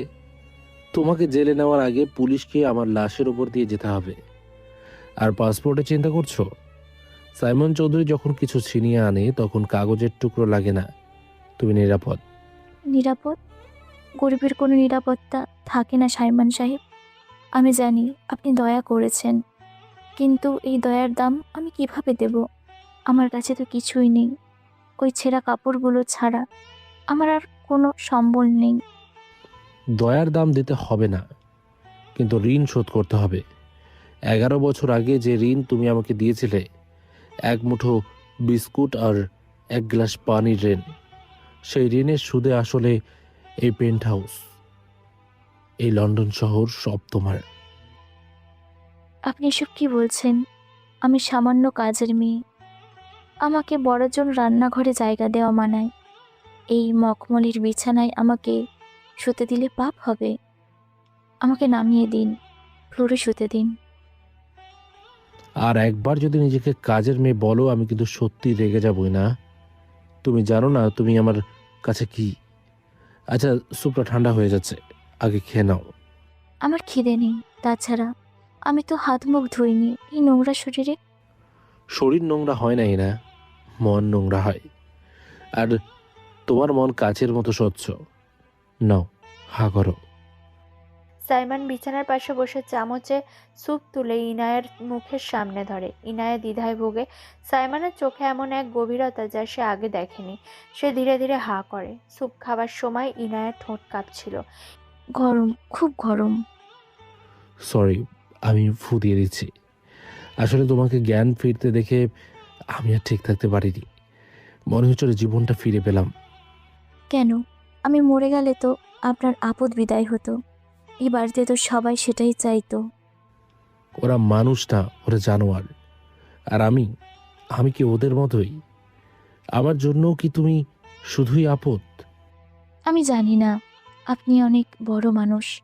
আকাশের চাঁদ কি কখনো মাটির দিকে তাকায়? আপনি হয়তো জেদের বশে আমাকে এনেছেন। যেতে মিটে গেলে আবার রাস্তায় ফেলে দেবেন। রাস্তায়? তোমাকে রাস্তায় ফেলার জন্য আমি বুকের রক্ত দিয়ে এই সাম্রাজ্য গড়ি নিই না। স্যুপটা শেষ করো, তোমার ঠোঁটের কোণে লেগে আছে। ইনায়া হাত দিয়ে মুছতে যাচ্ছিল, কিন্তু সাইমন তার হাত ধরে ফেলে।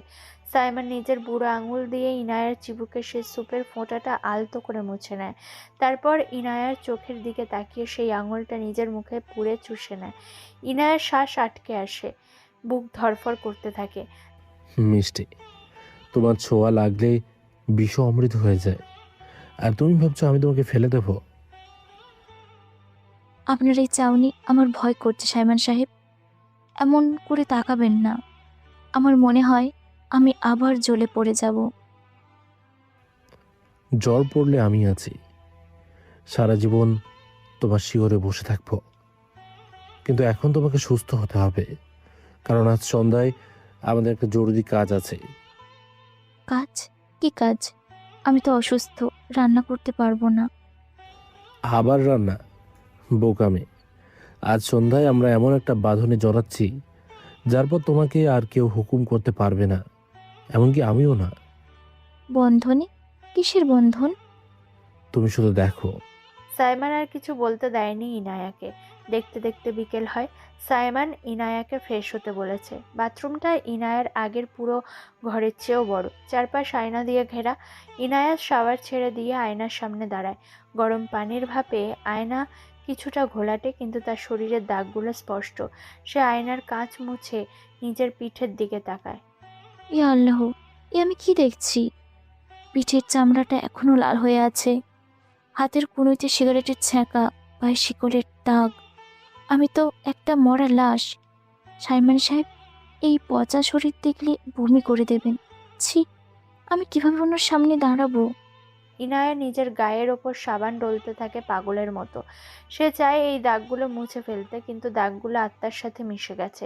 কান্নায় ভেঙে পড়ে সে। বাথরুমের দরজা লক করা ছিল না। কান্নার শব্দে সাইমন ভেতরে ঢোকে। ইনায়া, কি হয়েছে? পড়ে গেছো? না, আসবেন না, প্লিজ বের হয়ে যান। আমাকে দেখবেন না, আমি ঘেন্নার যোগ্য।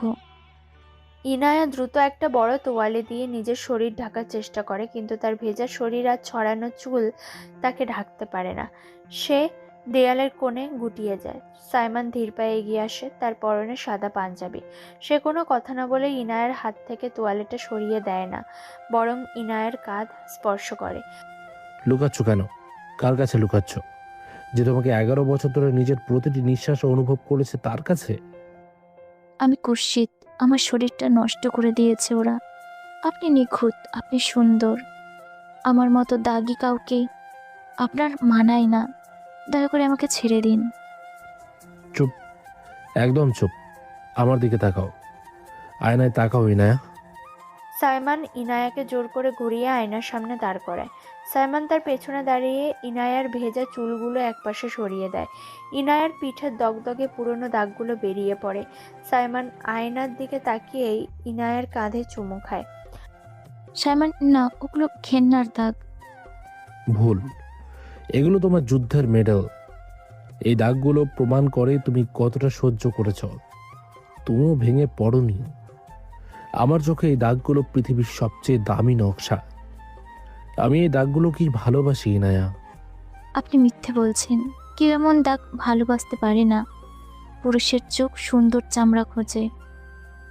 আমি সাধারণ পুরুষ নই ইনায়া। আমি সাইমান। আমি চামড়া দেখি না, আমি রূহ দেখি। আমার বুকেও দাগ আছে, যেটা দেখা যায় না। আজ এই দাগগুলোর মালিকানা আমি নেব। মালিকানা মানে? মানে আজ এখানেই আমাদের বিয়ে হবে। মৌলানা সাহেব ড্রয়িং রুমে অপেক্ষা করছেন। তুমি শুধু তোয়ালেটা ফেলে এই শাড়িটা পরো। আমি আর অপেক্ষা করতে পারছি না। আমি চাই না এই পৃথিবীর কেউ তোমাকে আর আঙ্গুল তুলে কথা বলার সাহস পায়। বিয়ে এখন? এই অবস্থায়? আমার বাবা মা নেই, কেউ নেই। আমাকে কে সম্প্রদান করবে? তোমার কেউ নেই, কিন্তু আল্লাহ আছেন আর আমি আছি। আমাদের মাঝখানে আর কারোর দরকার নেই। তুমি কি আমাকে বিশ্বাস করো না? করি, নিজের জীবনের চেয়েও বেশি করি। তাহলে তৈরি হয়ে নাও, আমি বাইরে অপেক্ষা করছি। আধা ঘন্টা পর পেন্ট হাউসের বিশাল ড্রয়িং রুম। কোনো ধুমধাম নেই, শুধু একজন বয়স্ক বাঙালি মাওলানা, দুজন সাক্ষী। ইনায়ার পরনে একটা সাদা বেনারসি, চুলে কোনো সাজ নেই, শুধু ভেজা চুলগুলো পিঠের ওপর ছড়ানো। সে মাথা নিচু করে বসে আছে। মা ইনায়া, তুমি কি সাইমন চৌধুরী পিতা আমজাদ চৌধুরীকে 5 কোটি টাকা দেনমোহর ধার্য করে স্বামী হিসেবে কবুল করছো? 5 কোটি? কিন্তু আমার কাছে তো। টাকাটা আমি দিচ্ছি না ইনায়া। ওটা তোমার হক, ওটা তোমার নিরাপত্তা। বলো কবুল। আমি আমি কবুল করলাম। 3 বার কবুল বলার পর মোনাজাত হলো। মাওলানা চলে গেলেন। ঘরটা আবার নিস্তব্ধ। সাইমান ইনায়ার হাত ধরে তাকে আবার বেডরুমে নিয়ে আসে। এখন বিশ্বাস হলো? এই দলিলে লেখা আছে তুমি আমার আর আমি তোমার। এখন বলো, নিজেকে কি এখনো কুৎসিত মনে হচ্ছে? না, মনে হচ্ছে আমি পৃথিবীর সবচেয়ে দামি নারী, কারণ আপনি আমাকে দামি করেছেন। তুমি ছিলে হীরা, ওরা তোমাকে কয়লা ভেবেছিল। আমি জহুরি, আমি চিনে নিয়েছি। রাত 3টা। লন্ডনের আকাশ মেঘলা, বাইরে ঝোড়ো হাওয়া বইছে। বেডরুমে শুধু নাইট ল্যাম্পের আলো। ইনায়া ঘুমের মধ্যে ছটফট করছে, তার কপালে বিন্দু বিন্দু ঘাম।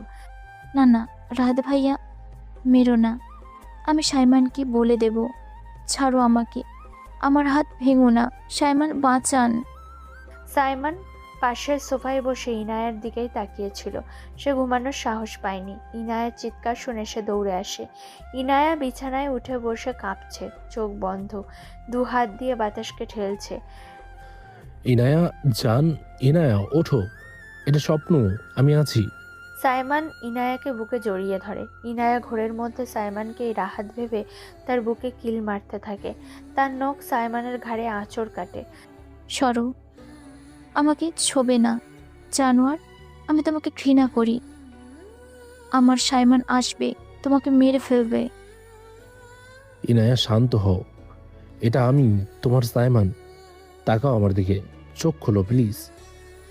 সাইমান ইনায়ার দুগালে শক্ত করে হাত রেখে তার মুখটা তুলে ধরে। ইনায়া চোখ মেলে তাকায়, তার চোখে আতঙ্ক। সে সাইমানকে চিনতে পেরে হু হু করে কেঁদে ওঠে। ওরা আমাকে মেরে ফেলবে। ওরা দরজার বাইরে দাঁড়িয়ে আছে, আমি আওয়াজ পাচ্ছি। কেউ নেই, কেউ নেই ইনায়া। আমরা লন্ডনে 42 তলার ওপরে। এখানে মেঘ আর আমরা ছাড়া কেউ নেই। এই দেখো, দরজা লক করা। আমাকে একা রেখে যেও না, আমি ভয় পাই, খুব ভয় পাই। মনে হয় অন্ধকারে ওরা আমাকে খামচে ধরবে। আমি কোথাও যাচ্ছি না। আজ থেকে আমার সব কাজ বাতিল। আমি শুধু তোমার পাহারাদার, তোমার প্রতিটি নিঃশ্বাসের পাহারাদার আমি। সত্যি তুমি আমাকে ছেড়ে যাবে না তো? যদি কাল সকালে উঠে দেখি এটা স্বপ্ন ছিল? যদি এটা স্বপ্ন হয় তবে আমরা দুজনেই এই স্বপ্নে আটকে থাকবো, আর বাস্তবে ফিরবো না। সাইমন ইনায়ার চোখের পানি আঙুল দিয়ে মুছে দেয়। ইনায়া সাইমনের গলা জড়িয়ে ধরে, তার শরীর তখনও কাঁপছে। সাইমন তাকে শান্ত করার জন্য তার কপালে চুমু খায়, তারপর চোখের পাতায়। ইনায়ার সাইমনের স্পর্শে ধীরে ধীরে শান্ত হতে থাকে। সাইমন, আমাকে একটু আদর করবে, এমনভাবে যাতে আমার শরীরের পুরনো ব্যথাটা পালিয়ে যায়। তুমি কি সত্যি চাও নাকি ভয়ের কারণে বলছো? ভয় না, আমি তোমাকে চাই। আমি চাই আমার শরীরের প্রতিটা লোমকূপ জানুক যে আমি এখন তোমার। রাহাতের ছোঁয়ার স্মৃতিগুলো তুমি মুছে দাও সাইমান, তোমার ভালোবাসা দিয়ে ধুয়ে দাও আমাকে। ইনায়া, তুমি আগুন নিয়ে খেলছো, আমি কিন্তু নিজেকে আর আটকাতে পারবো না। পুড়তে তো আমি চাই সাইমান, তোমার ভালোবাসার আগুনে পুড়ে আমি খাঁটি হতে চাই। ইনায়ার এই আহ্বানে সাইমন আর নিজেকে ধরে রাখতে পারে না। সে ইনায়াকে বিছানায় শুইয়ে দেয়। জানালার বাইরের বরফ শীতল বাতাস আর ঘরের ভেতরে উষ্ণতা মিলে একাকার হয়ে যায়। সাইমন ইনায়ার কানের লতিতে আলতো কামড় দেয়। ইনায়া শিউরে ওঠে। আজকের পর থেকে তোমার সব ভয় আমার, তোমার সব কান্না আমার, আর তোমার এই শরীর, এটাও আমার। আর তুমি আমার সব। পূর্ণ করো আমাকে সাইমান, আজ সারা রাত ধরে আমাকে নতুন করে বানাও। আমি তো 11 বছর আগের থেকেই তোমার, আজ শুধু আনুষ্ঠানিকতা। সাইমন ইনায়ার ঠোঁটে গভীর চুমু খায়। এই চুমুতে কামনার চেয়ে বেশি ছিল প্রতিজ্ঞা। ইনায়া সাইমনের চুলে হাত ডুবিয়ে তাকে আরও কাছে টেনে নেয়। তাদের নিঃশ্বাসের শব্দে ঘরের বাতাস ভারী হয়ে ওঠে। ক্ষতবিক্ষত দুটি আত্মা একে অপরের মাঝে শান্তি খুঁজে পায়। সেই রাতে সাইমন আর ল্যাপটপের কাছে ফিরে যায় না। সে ইনায়াকে নিজের পাঁজরের সাথে মিশিয়ে রাখে, যেন সে তার শরীরেরই একটা অংশ। ইনায়া সাইমনের বুকে মাথা রেখে ফিসফিস করে, ভালোবাসি। ওই 11 বছর আগে বিস্কুট চোর ছেলেটাকে আমি ভালোবাসি। আর আমিও ভালোবাসি আমার সেই ছোট্ট পাখিটাকে। লন্ডনের আকাশে তখন ভোর হচ্ছে, কিন্তু এই ঘরে নতুন এক সূর্যের জন্ম হয়েছে, ভালোবাসার সূর্য। এই ভালোবাসার মধ্য দিয়ে সময়টা 6 মাস এগিয়ে যায়। এসসি গ্লোবালের হেড অফিস। সাইমন তার রিভলভিং চেয়ারে গায়ে এলিয়ে বসে আছে। সামনের বিশাল গ্লাস ওয়ালে লন্ডনের স্কাইলাইন দেখা যাচ্ছে। ইনায়া তার পাশে দাঁড়িয়ে। গত 6 মাসে ইনায়ার চেহারা ফিরেছে। তার গায়ে এখন দামি ব্রিটিশ ব্র্যান্ডের কোট, চুলগুলো স্টাইল করে কাটা, কিন্তু তার চোখের গভীরে এখনো সেই পুরনো ছায়াটা রয়ে গেছে। আজকের আবহাওয়াটা বেশ গুমোট, তাই না? ঠিক যেমনটা 11 বছর আগে ওই কাল রাতের আবহাওয়া ছিল। তুমি কি এখনো ওই রাতের কথা ভাবছো? ডাক্তার বলেছে ড্রেস না নিতে। তোমার কফিটা ঠান্ডা হয়ে যাচ্ছে। কফি ঠান্ডা হলে খাওয়া যায়, কিন্তু প্রতিশোধের আগুন ঠান্ডা হলে সেটা আর কাজে লাগে না। স্ক্রিনে তাকাও, ঢাকা স্টক এক্সচেঞ্জের আপডেট।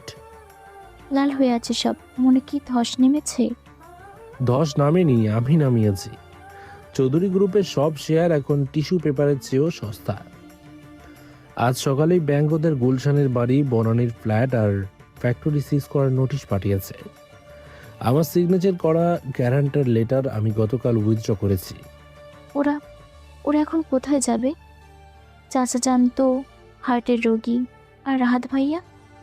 রাহাত ভাইয়া? এখনো ভাইয়া বলছো? যে জানোয়ারটা তোমার ইজ্জত নিতে চেয়েছিল তাকে তুমি ভাইয়া ডাকো? ভয় রেখে সাইমান, অভ্যাস হয়ে গেছে। ছোটবেলা থেকে আব্বা আম্মা মারা যাওয়ার পর চাচা যান যখন আমাকে বাড়িতে আনলেন, তখন রেহানা খালাম্মা বলেছিলেন এই অপয়া মেয়েটাকে ঘরে তুললে সংসার চলবে। সেই থেকে আমি তো ভাইয়াদের বোন ছিলাম না, ছিলাম বিনা বেতনের চাকরানি। অভ্যাস কি এত সহজে যায়? যাবে, আজকেই যাবে। আমার এই সৎ মা মিসেস রেহানা, যিনি আমাকে নিজের পেটের ছেলের মতো ভালোবাসার নাটক করতেন আর আড়ালে আমার খাবারে বিষ মেশাতেন, আজ তার সংসার আসলেই চলবে, তবে আগুনের ধোঁয়ায় নয়, অভাবের জ্বালায়। টেবিলের ওপর রাখা সাইমনের ফোনটা বেজে ওঠে। স্ক্রিনে নাম ভাসছে রাহাত। সাইমন ফোনটা লাউডস্পিকারে দেয়। তুই কি মানুষ না শয়তান? আমাদের রাস্তায় বসিয়ে দিলি। ব্যাংক লোক পাঠিয়েছে বাড়ি খালি করার জন্য। বাবার হার্ট অ্যাটাক করার উপর কম। রাস্তাতেই তো তোদের মানায় রাহাত, তোরা তো ওখানকারই জীব। আর বাবার হার্ট, ওনার তো হার্টই নেই। থাকলে এতিম ভাইজিকে দিয়ে বাথরুম পরিষ্কার করাতেন না। চুপ কর, ওই এতিম মেয়েটাকে আমি দেখে নেব। তুই ভাবছিস লন্ডনে বসে পার পেয়ে যাবি? তুই দেশে আয় একবার, তোর চামড়া দিয়ে জুতো বানাবো আমি। তোর গলার স্বর কাঁপছে রাহাত, তুই ভয় পাচ্ছিস। আর দেশে আসার কথা বলছিস? আমি তো আসছি, ফ্লাইট রেডি। তোদের শেষ কৃত্য সম্পন্ন করতে আমি আসছি নিজেই।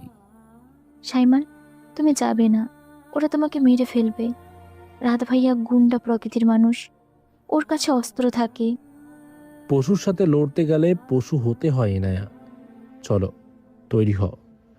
11 বছর পর চৌধুরী ভিলা তার আসল মালিককে দেখবে। যেই বলা সেই কাজ। রাত 10টা, ঢাকা। চৌধুরী বিলার সামনে সাইমনের কনভয় এসে থামে। বাড়িটা আজ ভুতুড়ে অন্ধকারে ডুবে আছে। ইলেকট্রিসিটি কানেকশন কেটে দিয়েছে বিদ্যুৎ অফিস। শুধু ড্রয়িং রুমের জানালা দিয়ে মোমবাতির অস্পষ্ট আলো দেখা যাচ্ছে। সাইমন গাড়ি থেকে নামে। তার পরনে কালো স্যুট, ইনায়ের পরনে গাঢ় নীল রঙের বেনারসি, গলায় হীরের নেকলেস। সাইমন ইনায়ের হাত নিজের বাহুতে জড়িয়ে নেয়। আমার হাত কাঁপছে সাইমান, এই বাড়িটা আমাকে গিলতে আসছে মনে হচ্ছে। ওই বারান্দার নিচে আমি কত রাত না খেয়ে কাটিয়েছি। আজ তুমি এই বাড়ির রানী হয়ে ঢুকবে।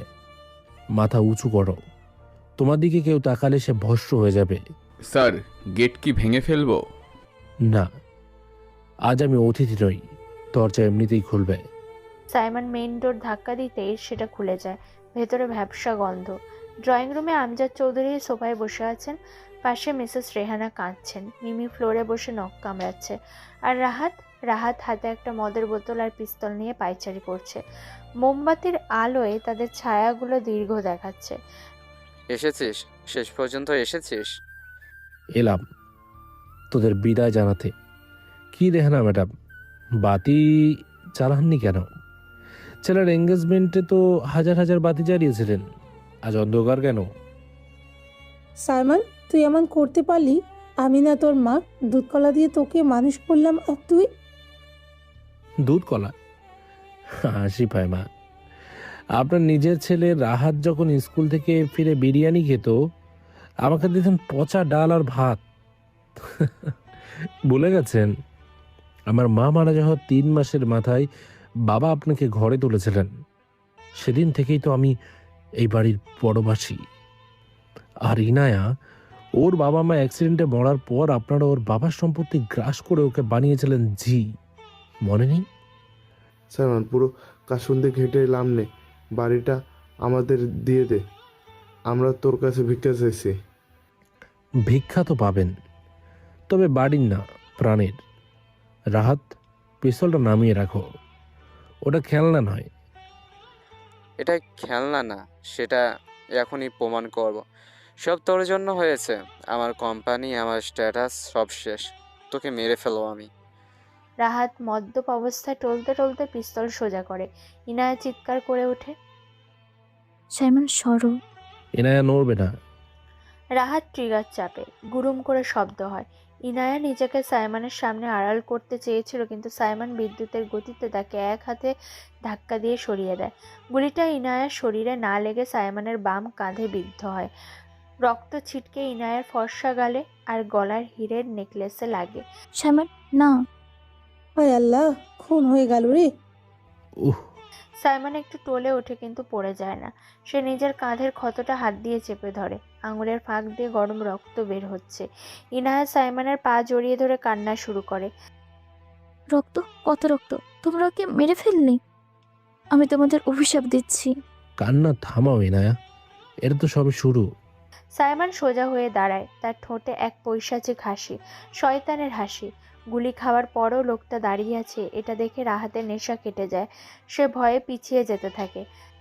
তুই তুই মরিসনি? আমাকে মারার বুলেট এখনো তৈরি হয়নি রাহাত, তবে তোকে বাঁচানোর ঔষধও আর নেই। সাইমন কাঁধের ক্ষত চেপে ধরেই ধীর পায়ে রাহাতের দিকে এগিয়ে যায়। তার বডিগার্ডরা পিস্তল বের করতে চাইলে সাইমন ইশারায় বারণ করে। এটা তার ব্যক্তিগত যুদ্ধ। কাছে আসবি না, আমি আবার গুলি করব। কর, দেখি তোর সাহস কত। রাহাত আবার গুলি করতে যায়, কিন্তু তার হাত কাঁপছে। সাইমান এক ঝটকায় রাহাতের হাত মুচড়ে পিস্তলটা কেড়ে নেয়। তারপর পিস্তলের বাঁট দিয়ে সজোরে রাহাতের নাকে আঘাত করে। রাহাত ছিটকে পড়ে যায়। তোর এই হাত দিয়ে তুই ইনায়ার গায়ে হাত তুলেছিলি, তাই না? মাফ কর ভাই, আমি আর করব না। তোর মাপ চাওয়ার সময় শেষ। সাইমন পিস্তলটা রাহাতের ডান পায়ের হাঁটুর দিকে তাক করে, কোনো দ্বিধা ছাড়াই ট্রিগার চাপে। ঠাস! রাহাত বিকট চিৎকার দিয়ে ওঠে। তারপর বাঁ পায়ে আরেকটা গুলি। আ আ মা গো, আমার পা। আমার ছেলে? ওরে জানোয়ার, তুই আমার ছেলেকে পঙ্গু করে দিলি। হ্যাঁ, পঙ্গু করে দিলাম, যাতে ও আর কোনো দিনও কোনো মেয়ের দিকে হেঁটে যেতে না পারে, কোনো অসহায় মেয়ের ইজ্জত নষ্ট করার সাহস না পায়। সাইমন এবার আমজাদ চৌধুরীর দিকে তাকায়। আমজাদ ভয়ে সোফায় সেটে গেছেন। কি মিস্টার আমজাদ, আপনার বংশধর এখন মাটিতে গড়াগড়ি খাচ্ছে। খারাপ লাগছে? যেদিন আমাকে বাড়ি থেকে বের করে দিয়েছিলেন সেদিন আমারও এমন লেগেছিল। আমি ভুল করছি রে বাবা, আমাকে মাফ করে দে। মাফ তো আমি করব না, বিচারক তো আমি নই। সাইমন ইনায়ের দিকে তাকায়। ইনায়া তখনও ফ্লোরে বসে কাঁপছে, তার গালে সাইমনের রক্ত। ইনায়া ওঠো, এখানে এসো। সাইমন, তোমার রক্ত পড়ছে, ডাক্তার ডাকো প্লিজ। আগে বিচার হবে। এই লোকগুলো, এই সৎ মা যে আমাকে বাসি খাবার দিত, এই চাচা যে আমার বাবার সম্পত্তি খেয়ে তোমাকে ভিখারি বানিয়েছিল, আর এই রাহাত, ওদের কি শাস্তি দেব তুমি বলো? আমি কি এখনই রেহানার জিপটা কেটে নেব, নাকি আমজাদকে গুলি করব? ইনায়া মা, তুই তো আমার মেয়ের মতো, ওকে থামা মা। মেয়ে? আজ আমাকে মেয়ে বলছেন? যখন আমার জ্বরে কাপ পুড়ে যেত তখন তো এক গ্লাস পানিও দেননি। যখন রাহাত ভাইয়া আমার ওড়না ধরে টানতো আপনি হেসে বলতেন, যুবক ছেলে একটু দুষ্টুমি করবেই। তখন কোথায় ছিল আপনার মেয়ে বলা? আপনারা মানুষ নন। বলো ইনায়া, হুকুম করো, এদের মৃত্যু দেব? ইনায়া সাইমনের কাঁধের ক্ষতটা নিজের শাড়ির আঁচল দিয়ে চেপে ধরে। সে রাহাতের দিকে তাকায়, যে যন্ত্রণায় গোঙাচ্ছে। তারপর রেহানা আর আমজাদের দিকে। মৃত্যু দিলে তোরা বেঁচে গেল সাইমান, এক মুহূর্তের কষ্ট, কিন্তু আমি 11 বছর তিলে তিলে মরেছি। ওদের বেঁচে থাকতে দাও। বেঁচে থাকতে দেব? হ্যাঁ, ওদের বেঁচে থাকতে দাও। পথের ভিখারি হয়ে মানুষ যখন ওদের দিকে থুতু দেবে তখন ওরা বুঝবে আমার কষ্টটা কেমন ছিল। মৃত্যু ওদের জন্য উপহার সাইমান, ওদের শাস্তি হোক সারা জীবন। তথাস্তু, যা বললে তাই হবে। সাইমন তার বডিগার্ডদের ইশারা করে। তোরা শুনেছিস ম্যাডাম কি বললেন? এই মহিলাকে আর এই পঙ্গুটাকে টেনে বাড়ির বাইরে রাস্তায় ফেলে দিয়ে আয়। আর মিস্টার আমজাদ, আপনি হেঁটে যান, আপনার গাড়িগুলো আমি নিলাম। ভাইয়া, আমি কি হবে? আমি তো কিছু করিনি। তুই কিছু করিসনি, তুই তো দাঁড়িয়ে দাঁড়িয়ে তামাশা দেখতি। এনায়ার খাবারের লবণ বেশি হলে তুই চর মারতি। যা, পেরিয়ে যা, আজ থেকে ফুটপাতই তোদের ঠিকানা। বডিগার্ডরা টানতে টানতে রেহানা আর রাহাতকে বের করে দেয়। তাদের আর্তনাদে রাতের নিস্তব্ধতা ভেঙে খান খান হয়ে যায়। আমজাদ চৌধুরী মাথা নিচু করে বেরিয়ে যান। সাইমন আর ইনায়া বাড়ির মেন গেটে এসে দাঁড়ায়। সিকিউরিটি, তালা লাগাও। বিশাল লোহার গেটে তালা লাগানো হয়। সাইমন চাবিটা হাতে নেয়। রাস্তার ল্যাম্পপোস্টের আলোয় চাবিটা চকচক করছে। গেটের ওপাশে রাস্তা রাহাত যন্ত্রণায় কাতরাচ্ছে। রেহানা বিলাপ করছেন। এই নে তোর রাজপ্রাসাদ, আমি তালা দিয়ে দিলাম। চাবিটা দেখেছিস? সাইমন, রক্ত কথা বলে বাবা। রক্ত কথা বলে না, রক্ত শুধু ঝরে, যেমনটা আজ আমার কাঁধ থেকে ঝরছে। সাইমন চাবিটা রাস্তার পাশে ড্রেনে সজোরে ছুঁড়ে মারে। ঝপ করে একটা শব্দ হয়। 11 বছর আগে আমিও ঠিক এই জায়গায় দাঁড়িয়েছিলাম, পকেটে একটা টাকাও ছিল না। আজ তোরা দাঁড়িয়ে আছিস, হিসেব বরাবর। চলো সাইমান, আমার আর ভালো লাগছে না, তোমার শরীর খারাপ হচ্ছে। চলো। সাইমন ইনায়াকে নিয়ে গাড়িতে ওঠে। ইনায়া সাইমনের কাঁধে মাথা রাখে, তার চোখ দিয়ে অঝরে পানি পড়ছে। তোমার খুব লাগছে তাই না? কেন নিচের গায়ে গুলিটা নিলে? আমাকে মরতে দিলে কি হতো? তোমাকে মরতে হলে আমি বাঁচতাম কি করে পাগলি? এই গুলিটা তো কিছুই না, তোমার চোখের জলের ওজনের চেয়ে এই বুলেটের ওজন অনেক কম। তুমি পাগল সাইমন, একদম পাগল। তোমার জন্যই তো। ড্রাইভার হাসপাতাল চলো, তারপর সোজা এয়ারপোর্ট। এই শহরের বাতাস আমার দম বন্ধ করে দিচ্ছে। গাড়ি স্টার্ট নেয়। পেছনের গ্লাসে দেখা যায় চৌধুরী পরিবার রাস্তার ধুলায় বসে আছে। তাদের সাম্রাজ্য এখন অন্ধকার, আর সাইমনের গাড়ির লাল ব্যাকলাইট অন্ধকারে মিলিয়ে যাচ্ছে এক নতুন ভোরের সন্ধানে। ইনায়া সাইমনের হাতটা শক্ত করে ধরে রাখে, যেন এই হাতটাই তার একমাত্র পৃথিবী। এভাবেই আরো 6 মাস পর স্কটল্যান্ডের হাইল্যান্ডস, সবুজে ঘেরা এক নির্জন উপত্যকার মাঝে দাঁড়িয়ে আছে একটা প্রাচীন পাথরের ক্যাসল। চারদিকে শুধুই পাহাড় আর পাইন বন। নিচে নীল জলের হ্রদ। সকালের মিঠে রোদ এসে পড়েছে ক্যাসেলের পাথরের দেওয়ালে। দোতলার বিশাল ব্যালকনিতে দাঁড়িয়ে আছে সাইমন, তার হাতে ব্ল্যাক কফির মগ। তবে সেই আগের সাইমন আর নেই। তার চোখে সেই কালো চশমা নেই, মুখের সেই নিষ্ঠুর রেখাগুলো মিলিয়ে গিয়ে সেখানে এক অদ্ভুত প্রশান্তি। সে এখন পুরোপুরি সুস্থ। এই যে মিস্টার সিইও, এখানে লুকিয়ে আছো? আমি সারা ঘর খুঁজে বেড়াচ্ছি। ইনায়া পেছন থেকে এসে সাইমনের কোমরে জড়িয়ে ধরে। ইনায়ার পরনে এখন আর সেই ছেঁড়া কামিজ নেই, দামি পশমের সোয়েটার আর ঢিলেঢালা স্কার্ট। তার পেটের স্মৃতি এখন স্পষ্ট। সে 7 মাসের অন্তঃসত্ত্বা। লুকাবো কেন? আমি তো আমার রাজপ্রাসাদের রানীর জন্য সকালের রোদ দেখেছিলাম। তুমি এত সকালে উঠলে যে? ডাক্তার তো রেস্ট নিতে বলেছে। রেস্ট নিতে নিতে আমি বোর হয়ে যাচ্ছি। আর তাছাড়া আমাদের জুনিয়র চৌধুরী সকাল থেকেই ফুটবল খেলা শুরু করেছে। পেটের ভেতর লাথি মেরে আমাকে ঘুমাতে দিচ্ছে না। তাই নাকি? বাবার মতো এখনই খুব জেদি হয়েছে মনে হচ্ছে। সাইমন ঘুরে দাঁড়ায়। সে ইনায়ের পেটের ওপর আলতো করে হাত রাখে। হাতের উষ্ণতায় যেন পেটের ভেতরের নড়াচড়াটা শান্ত হয়ে যায়। দেখলে, তোমার হাত পেতেই শান্ত হয়ে গেল। ও এখন থেকেই তোমাকে ভয় পায় নাকি? ও জানে এটা তার বাবার হাত, যে হাত তাকে পৃথিবীর সব বিপদ থেকে আগলে রাখবে। আচ্ছা, তোমার কফি খাওয়া বারণ, কিন্তু আমার মগে চুমুক দিতে পারো একটু? ব্ল্যাক কফি আমার তেতো লাগে, তুমি খাও। আচ্ছা সাইমন, তোমার কি শীত করছে না? শুধু একটা পাতলা শার্ট পরে আছো। স্কটল্যান্ডের এই ঠান্ডা আমার কাছে কিছুই নাই না।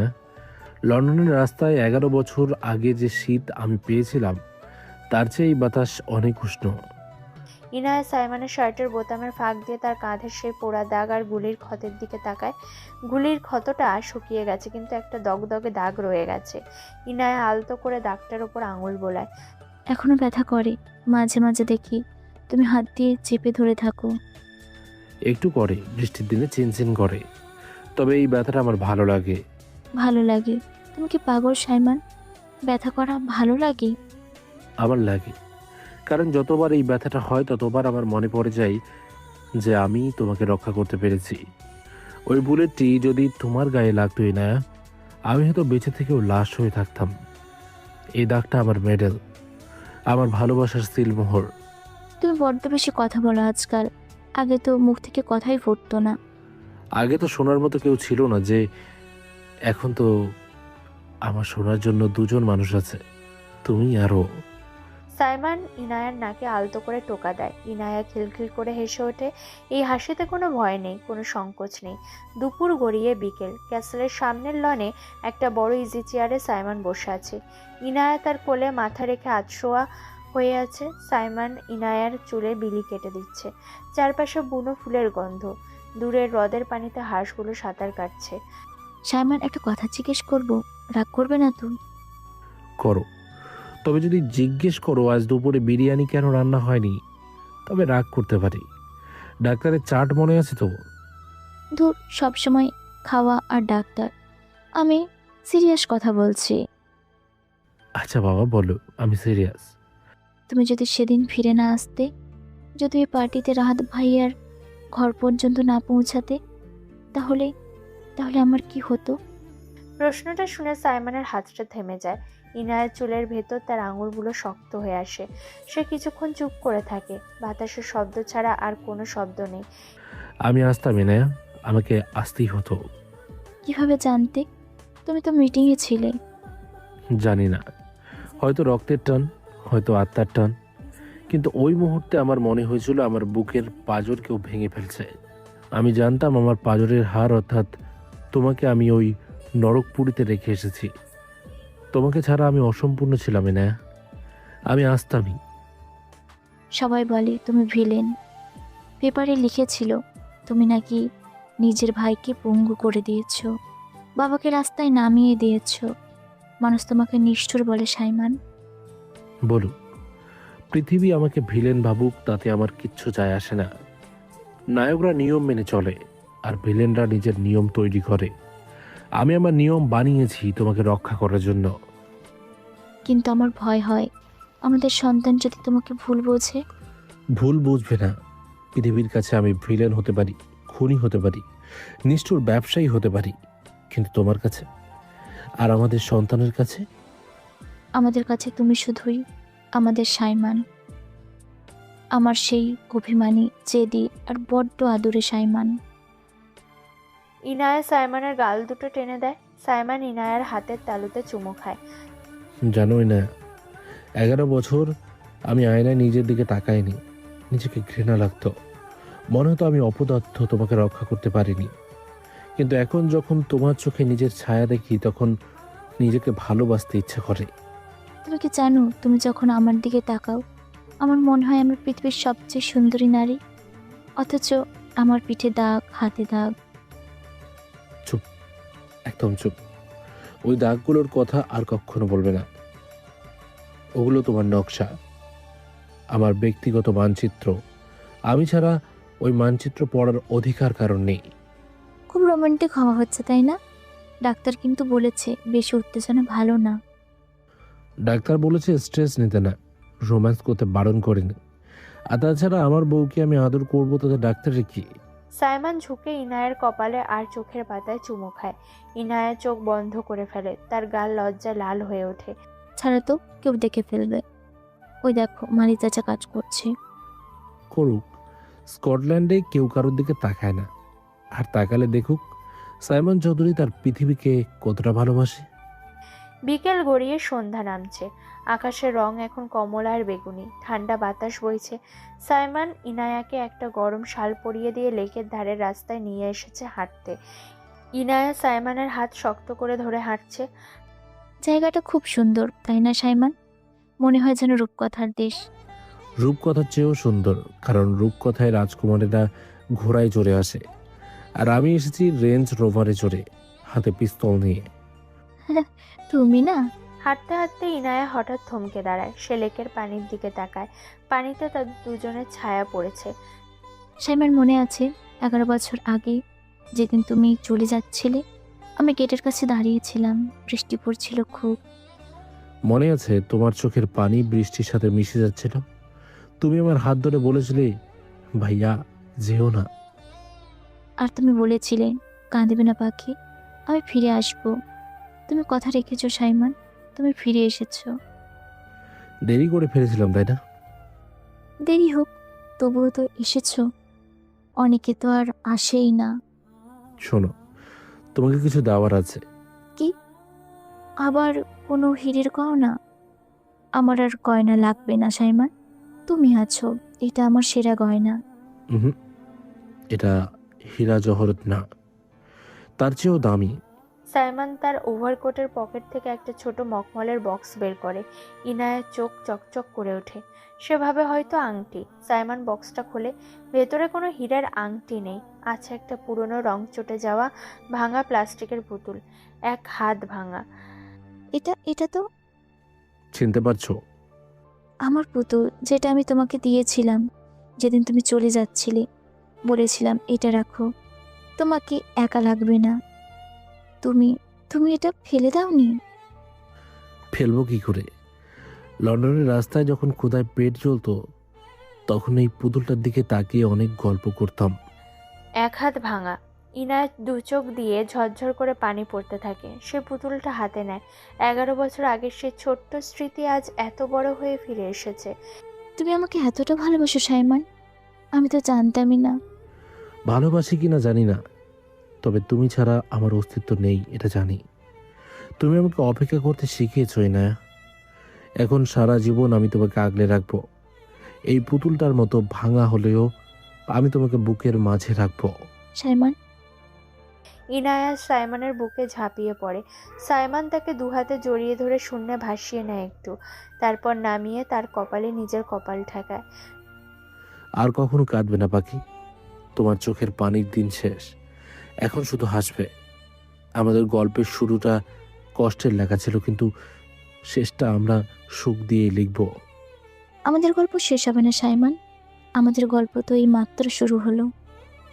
সূর্য অস্ত যাচ্ছে পাহাড়ের আড়ালে, লেকের পানিতে শেষ আলোর ঝিলিক। সাইমন নিচু হয়ে ইনায়ার ঠোঁটে আলতো চুমু খায়। বাতাস তাদের চুল উড়িয়ে দিচ্ছে। ক্যামেরা ধীরে ধীরে জুম আউট হতে থাকে। তাদের দুজনের সিলুয়েট মিশে যায় প্রকৃতির বিশালতার মাঝে।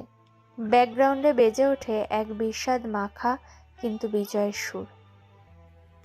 সব রাজকুমার সাদা ঘোড়ায় চড়ে আসে না, কেউ কেউ অন্ধকার চিরে রক্তমাখা ধ্বংসস্তূপের মাঝখান থেকে তার ভালোবাসাকে ছিনিয়ে আনে। কিছু গল্প ফুলের মতো সুন্দর হয় না, কিছু গল্প রক্ত আর চোখের জলে লিখতে হয়। আমাদের গল্পটা তেমনই, একটু ভাঙা, একটু ছেঁড়া, আর অনেকখানি কষ্টের, কিন্তু সেটা একান্তই আমাদের, একান্তই ব্যক্তিগত। প্রিয় শ্রোতা বন্ধুরা, আমাদের আজকের গল্পটি এখানেই শেষ হলো। তো আপনাদের গল্পটি কেমন লাগলো অবশ্যই কমেন্ট করে জানাতে ভুলবেন না। এছাড়া এখনও পর্যন্ত যারা আমাদের চ্যানেলটিকে সাবস্ক্রাইব করেননি, প্লিজ সাবস্ক্রাইব করুন এবং পাশে থাকা বেল আইকনটি প্রেস করুন, যাতে সবার আগে আপনার কাছে আমাদের গল্পগুলো পৌঁছে যায়। তো বন্ধুরা, আজকের মতো গল্প এই পর্যন্তই। দেখা হচ্ছে পরবর্তী গল্পে। ততক্ষণ ভালো থাকবেন, সুস্থ থাকবেন।